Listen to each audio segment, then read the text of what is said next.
All right, good morning, good afternoon, or good evening, my fellow Trash Talkers, whatever time you're tuning in. I'm glad to have you on board once again.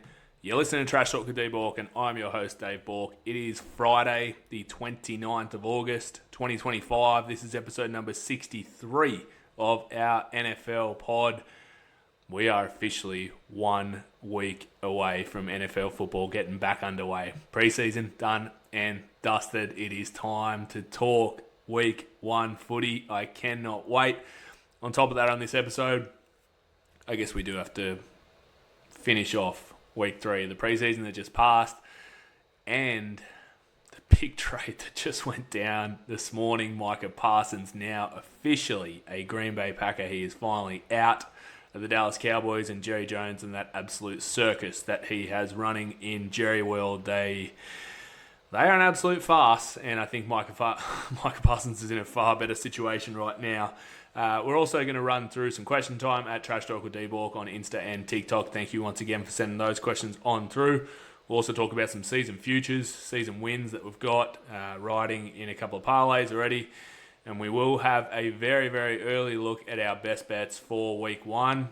More often than not, these episodes are going to be coming at you a couple of days before the new week does kick off. I am off to Fiji with my partner and a lovely baby girl, so this one's getting done a little bit earlier than usual. Don't worry though, as is always the case over there, we'll get some Sunday fun day into us. We also know we've got a game in Brazil going down between the Kansas City Chiefs and the Los Angeles Chargers, so we're going to be getting all that there. The content will still be there on Insta and TikTok at Trash Talk with D-Bork. This will also be aired live on YouTube, so like and subscribe there. That'll be much appreciated. And keep those listens and views coming. Very much appreciated. My partner and I, Kate, did a very, very special episode last up just a few days ago, actually. So very happy and appreciative of the support that we got. Obviously appreciative of a lot of things right now.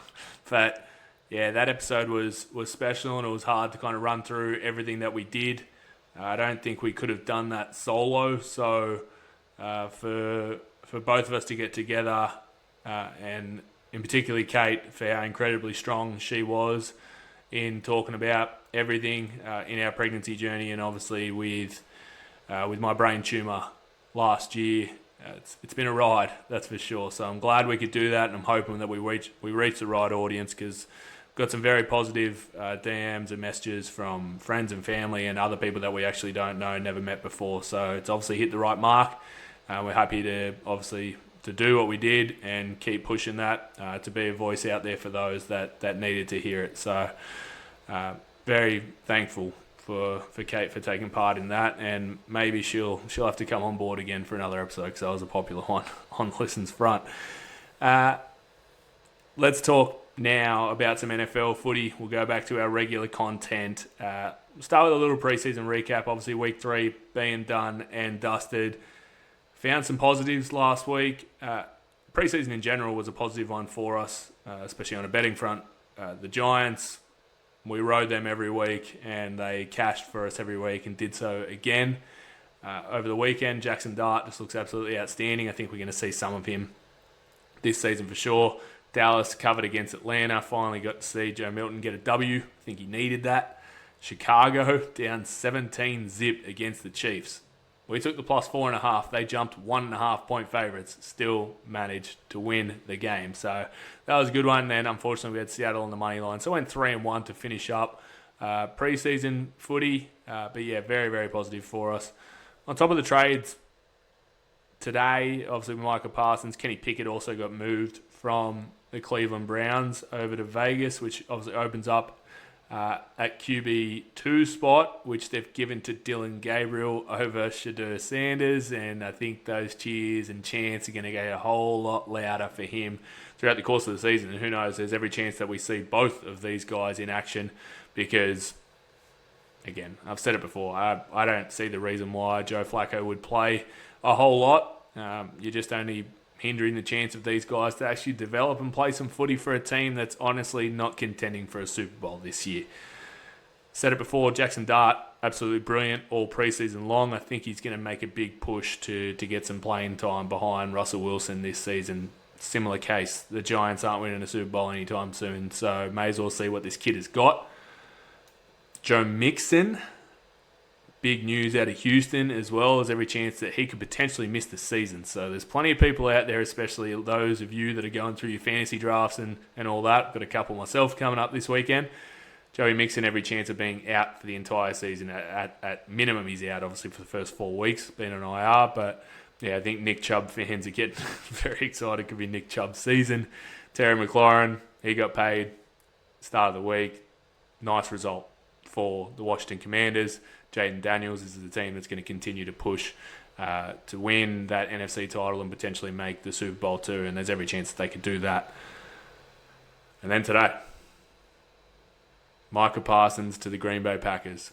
Spoke about Green Bay last week, how high on this team I was. They obviously just needed the consistency and health of Jordan Love to help them out. They're built to win a Super Bowl. Kind of struggling, I guess, in the secondary a little bit. But they have Josh Jacobs.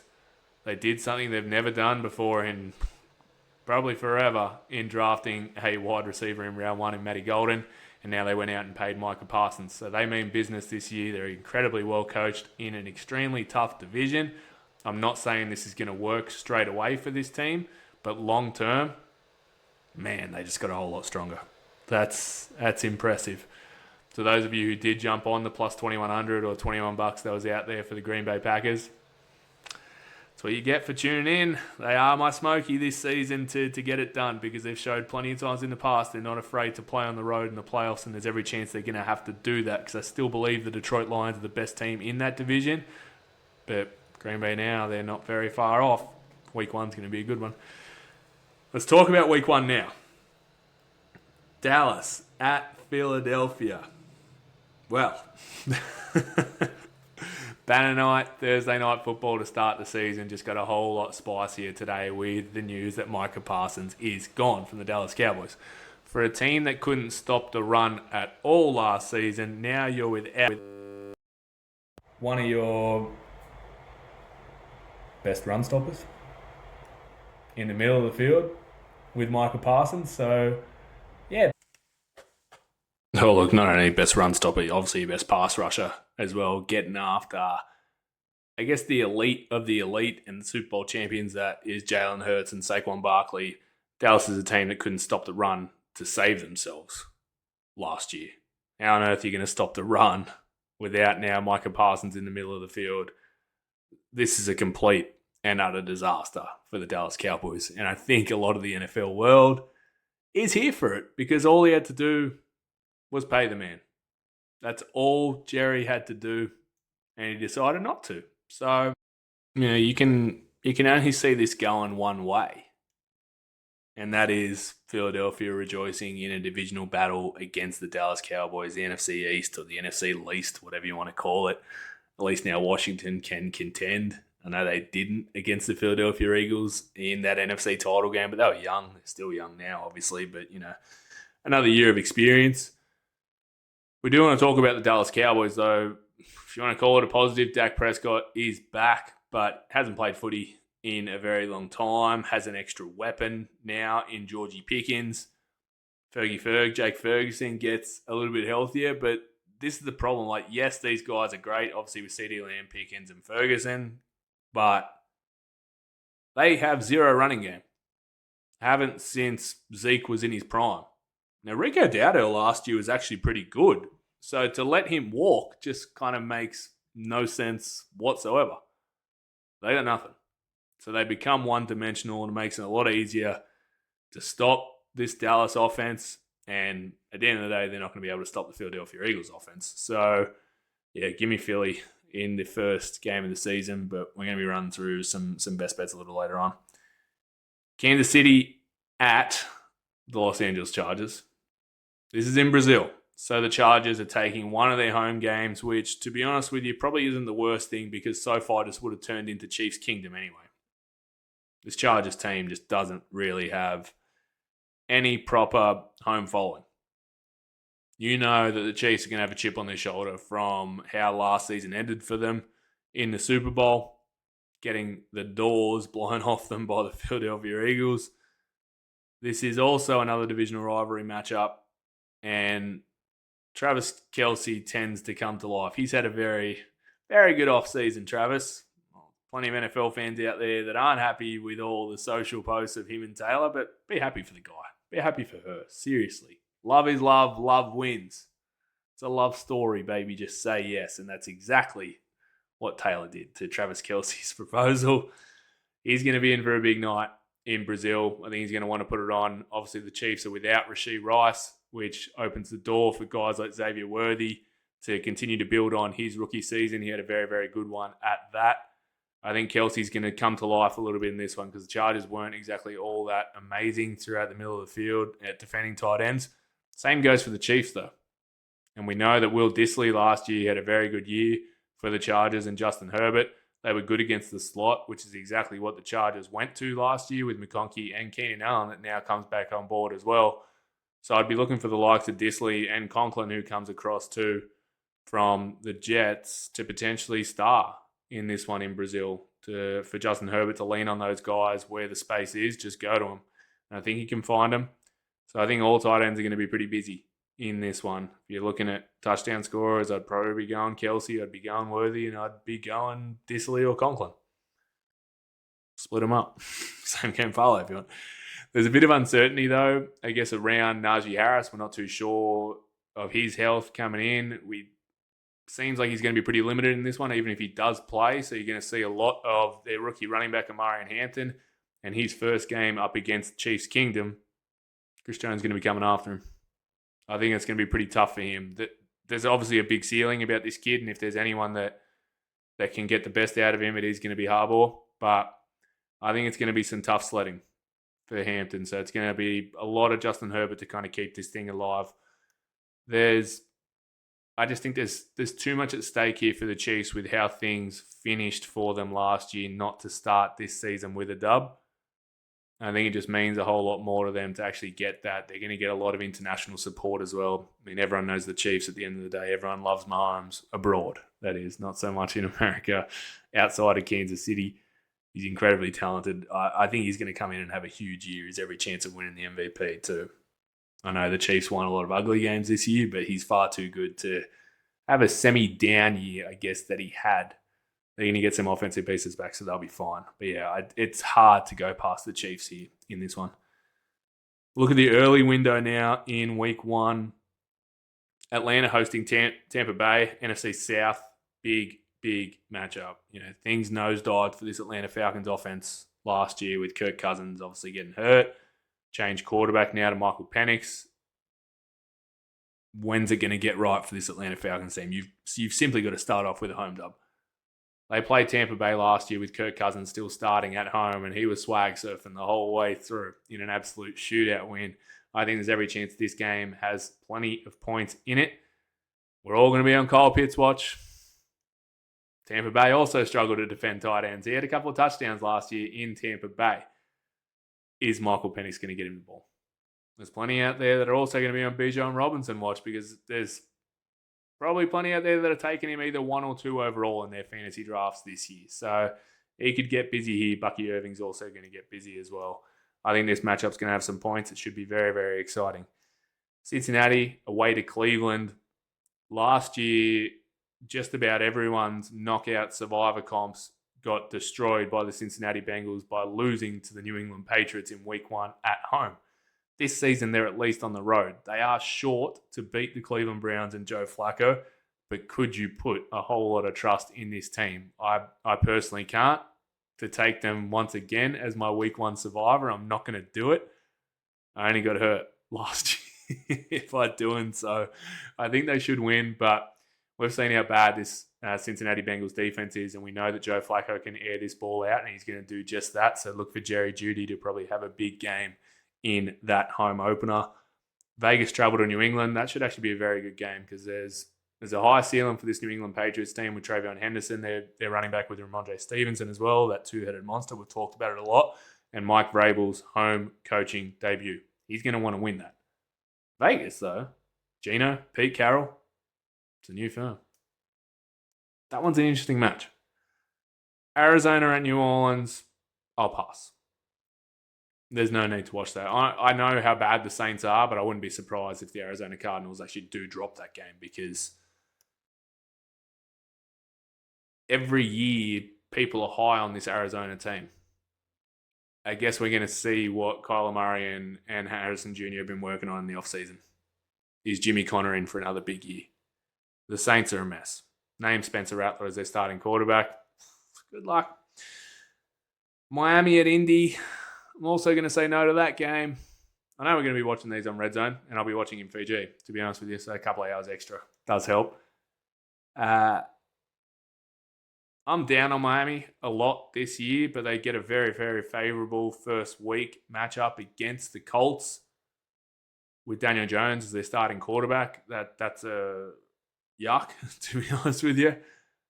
It's a matchup that either could have plenty of points or just be a complete shit show. And by plenty of points, I mean Tua putting it on. Because this Colts defense was not all that. They also can't stop the run as well at the same time. Giants at Washington, that's a big one. Russell Wilson and Malik Neighbors, Tracy. This Giants team, they'll be up for this one. NFC East rivalry game against the Commanders. But now that the Commanders do have Terry McLaurin back on deck, this team can get moving again. There was a lot of that talk, throughout the offseason. I don't think they're gonna be okay if they don't get Terry. But Scary Terry's back in the building.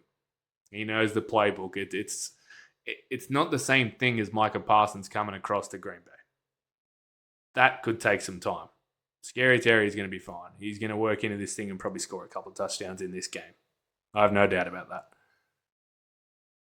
I think one of the biggest ones, though, in the early window won't be the prettiest to watch, I'm not going to lie. The Pittsburgh Steelers at the New York Jets. We all remember a couple of years ago, Aaron Rodgers coming out of the tunnel, carrying that American flag, and then being ruled out for the season about 2 minutes later. Those were his New York Jets highlights because he was an absolute rabble at the Jets. The Jets now have a new quarterback, and that is ex-Pittsburgh Steeler Justin Fields, who did a very good job last season before he was surprisingly benched for Russell Wilson. And I know Justin Fields' numbers weren't, oh my goodness, he's going to continue to light us up and win a Super Bowl. But he was playing very well for a guy to just get dropped the way he was because they always wanted to start Russell Wilson. Well, now Russ is gone anyway, so Pittsburgh starts from scratch again. They go to Aaron Rodgers.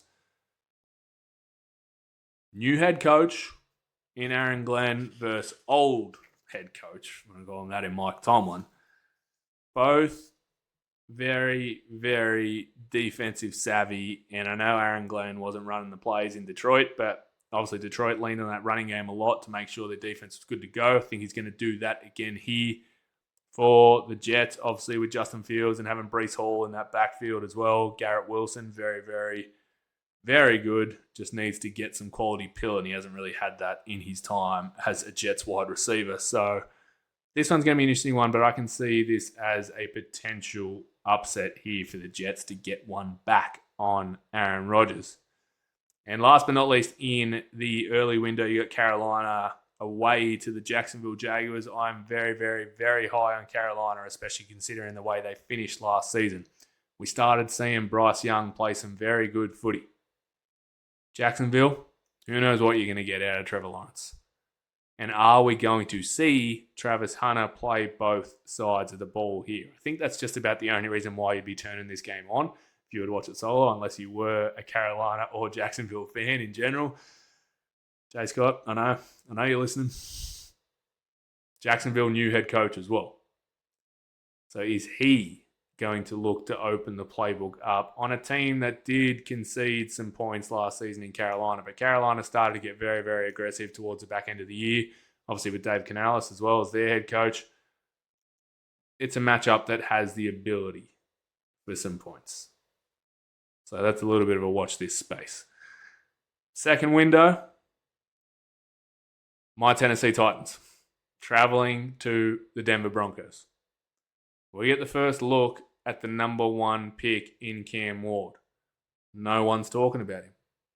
No one. Last year, we gave Caleb Williams the spotlight, and he didn't deliver. No one's talking about Cam Ward.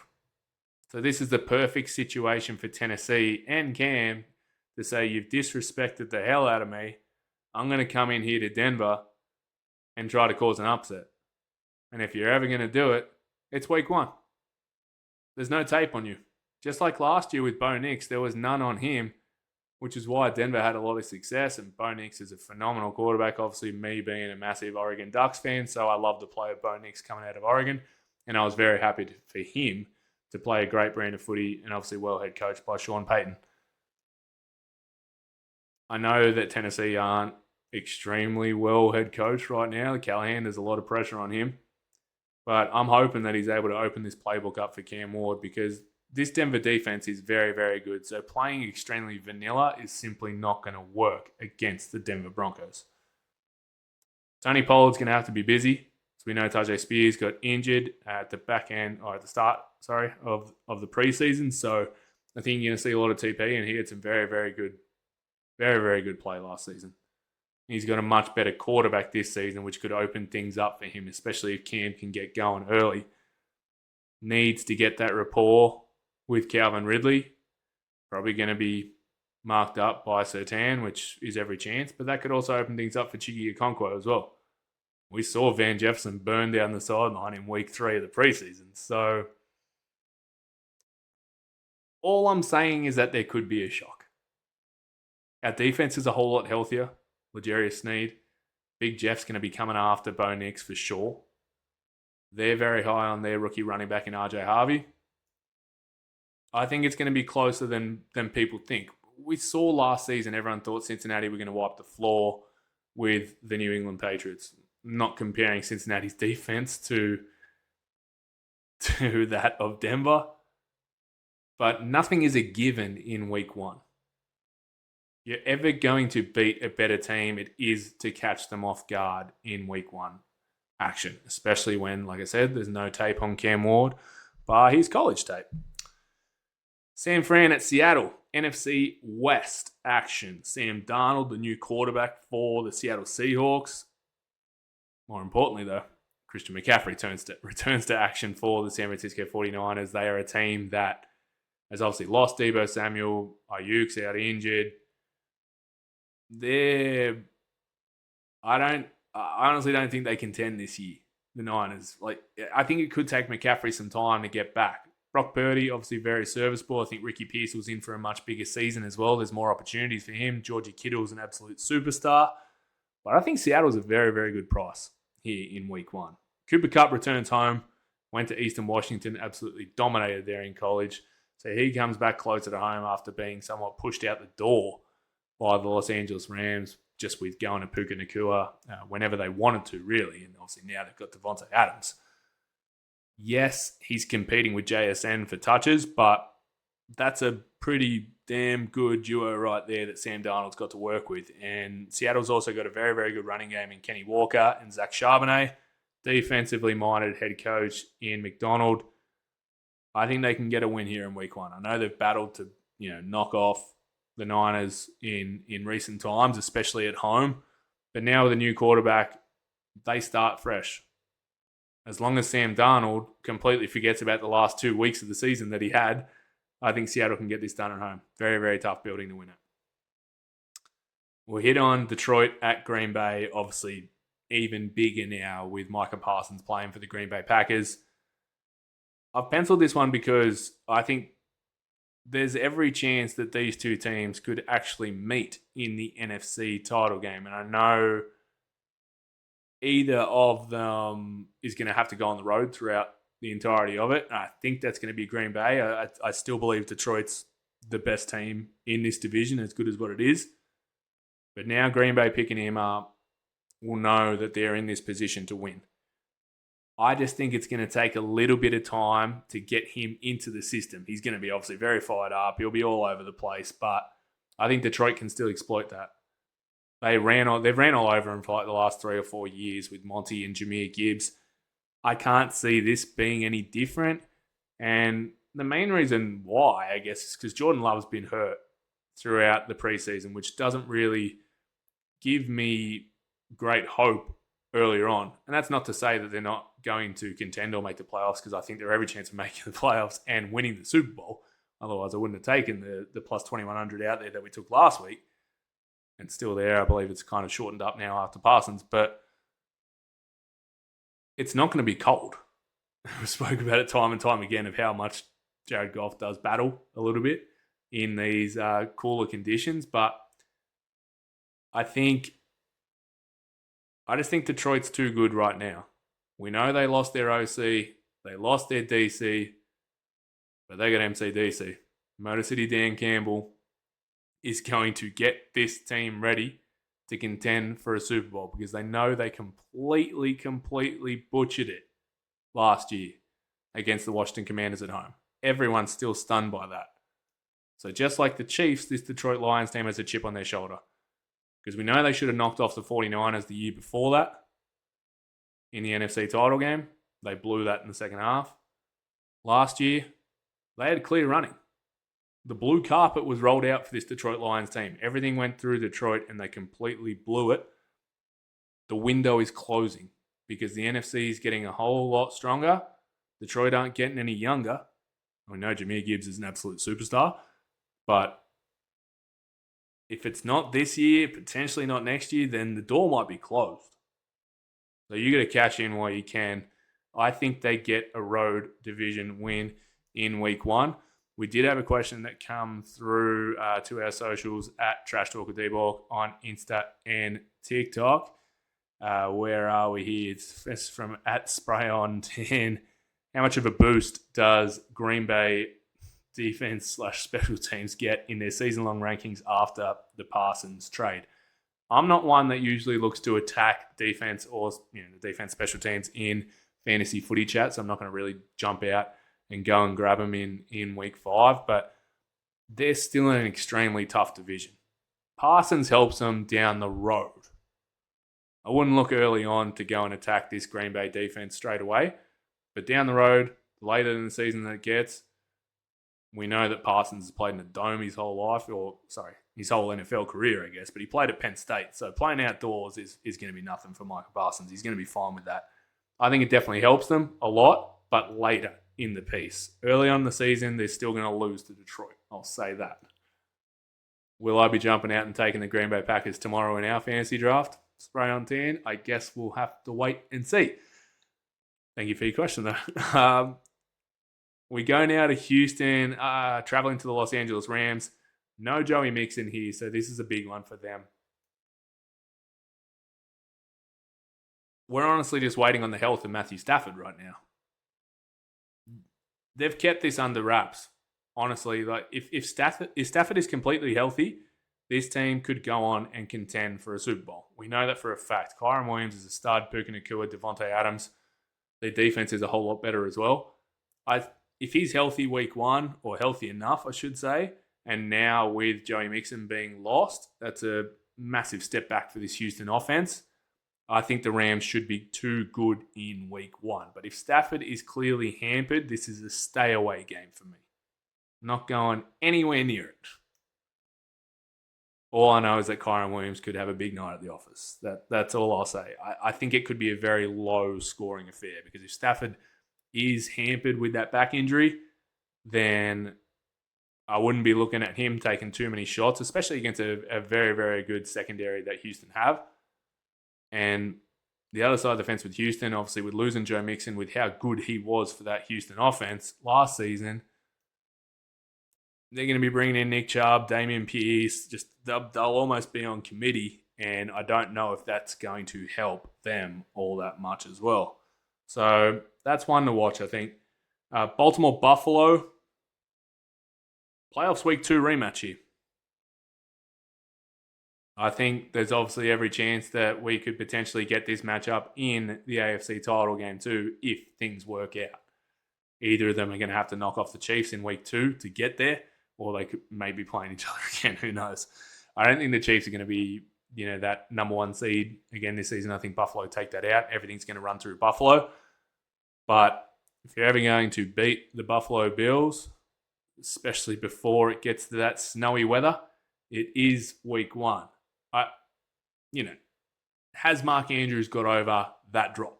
I'm not blaming Mark Andrews at all, but it's all that's been talked about throughout the offseason with this week 1 matchup. It's all that's going to be talked about in the pregame, like all the blame is on him. It simply wasn't all on him. They had a couple of turnovers in that game. Lamar had a couple of turnovers too. So this all can't be just put on him. Now, I was at the game in 2023 that the Tennessee Titans played in Buffalo. They throttled Derrick Henry in Buffalo. Obviously, Derrick Henry ran all over the Buffalo Bills last year in Baltimore. He will need to do that again to knock off the Buffalo Bills here in week 1. Because if he runs, maybe I shouldn't be comparing Tennessee to Baltimore, just given the fact that Lamar Jackson is a far better quarterback than Ryan Tannehill will ever be in life. It still all comes down to Derrick Henry, because if he's not getting really any running room, as good as what their backups have been, obviously in Keaton Mitchell and whatnot, Justice Hill, you're still going to get that Derrick Henry production, because it makes things a lot easier, I guess, on Lamar Jackson to either get moving himself or find his receivers or tight ends in the likes of Zay Flowers, Andrews, Isaiah Likely as well. So DeAndre Hopkins that just came across. Buffalo side of the fence, it's all going to come down to Josh Allen and Jimmy Cook. How well they can run the ball, how much they can keep Baltimore's offense off the field. This could go both ways. We could have an absolute shootout, or we could have two teams try to possess the footy and limit the opposition from getting back on the field. I think there'll be points, though. I do. Last but not least, Monday Night Footy. The Chicago Bears hosting the Minnesota Vikings. Ben Johnson making his coaching debut in this one, which is very, very exciting times, obviously, for the fans in Chicago. That, too, though, is probably going to take some time to get going. We know how excited the Bears were, obviously, in that preseason game week 2, just absolutely destroying the Buffalo Bills. But at the end of the day, that's preseason footy. This is the regular season. We also get our first look at JJ McCarthy, and there's plenty of excitement about JJ McCarthy. But we don't know a whole lot about him in the NFL system, that is. He had the whole year off last year. It's going to take him some time. As good as what people are making out this Minnesota team to be, we need to see it from JJ first. And the other JJ, who's coming in a little bit underdone, a hamstring issue from what we're hearing, that's concerning. So with all those kind of unknowns, I guess, you're probably leaning towards Chicago in week 1. They've improved their offensive line, so we're not going to hear about Caleb Williams just being on his arse all game and getting sacked just about every play. They have DJ Moore. They drafted Colston Loveland as a guy who could potentially be in line for a huge season, and have Cole Kmet, who I think is still an absolute stud. I'm hoping production doesn't drop off for him. But, I said it last week, if there's a coach that knows how to use 2 tight ends in his brilliant offensive mind that is Ben Johnson. So I think you're going to see some very heavy usage out of him. DeAndre Swift, mentioning the Swifties out there, I think he's in line for a big year too. Because if there was a guy that knew how to use the running game and pass-catching running backs that were like Jahmyr Gibbs, DeAndre Swift has that ability to do that. And I think he's going to be in line for a big year himself. Caleb just needs to be smart about it. He's going to have more time either to move around the pocket or find that short look in a screen game. And DeAndre Swift has shown, like I said, even when he was playing for Philly, he's a stud. He just got underutilized last year in Chicago. Now, when you've got a better offensive line, we're going to see a whole lot more of him. I'd probably still be going with an under. Again, in that Monday Night Footy game, I'm probably not going to play it. I'm going to leave it out of our best bets. But I think it's going to be a lower scoring affair. But I do think Chicago get this done in week 1 action. College week 1 also kicks off, which is very, very exciting before we do move on to our best bets. Headlined, obviously, by Arch Manning up against Ohio State. I think that's going to be enormous. That's the opening window on Sunday over here, so Saturday over in the States. That's very, very, very exciting. Clemson playing LSU as well. Cade Klubnik up against Nussmeier. That's going to be a cracker. Miami, Notre Dame. Shout out to my boy Mike Martin, GM, Notre Dame football, making a big, big move with this Notre Dame football team. They have every chance of winning that natty.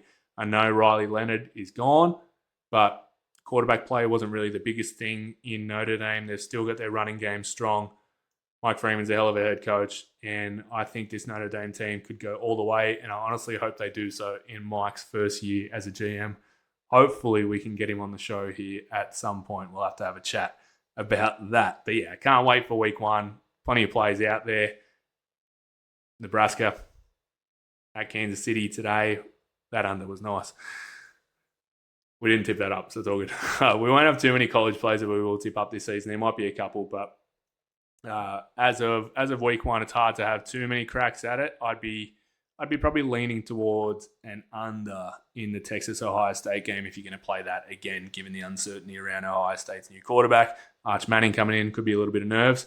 But if you do think that Texas do win this game, I'd be taking Arch Manning to win the Heisman now, because plus $6.50, $7.50 or $8 that are out there for him to win the Heisman. If he wins this game, he probably gets cut in half.